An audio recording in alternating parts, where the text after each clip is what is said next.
আল্লাহ রাব্বুল আলামিন ইচ্ছে করলে আমাদেরকে যে কোনো একটা সমস্যার মধ্যে ফেলে রাখতে পারতেন না? আল্লাহ রাব্বুল আলামিন ইচ্ছে করলে আমাদেরকে যে কোনো একটা বিপদের মধ্যে ফেলে রাখতে পারতেন। আল্লাহ রাব্বুল আলামিন ইচ্ছে করলে আমাদেরকে জেলখানার কয়েদি বানাইতে পারতেন।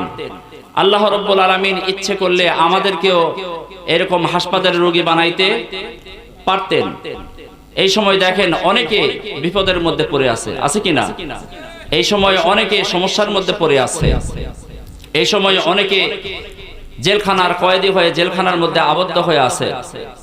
এই সময় অনেকে হাসপাতালের রোগী হয়ে হাসপাতালের বেডে শুয়ে থেকে কাতরাইতেছে। কি বলেন, ঠিক কিনা? আল্লাহ রাব্বুল আলামিন ইচ্ছে করলে আমাদেরকেও এরকম সমস্যার মধ্যে ফেলে রাখতে পারতেন। তো যে আল্লাহ রাব্বুল আলামিন আমাদেরকে দুনিয়ার সমস্ত ফাহিশা কাজ থেকে বিরত রেখে সুস্থ শরীর নিয়ে আল্লাহ রাব্বুল আলামিন দয়া করে মায়া করে আল্লাহ তাআলা তিনার কোরআনের মাহফিলের জন্য এই বাগানের মধ্যে এসে বসার তৌফিক দান করছেন।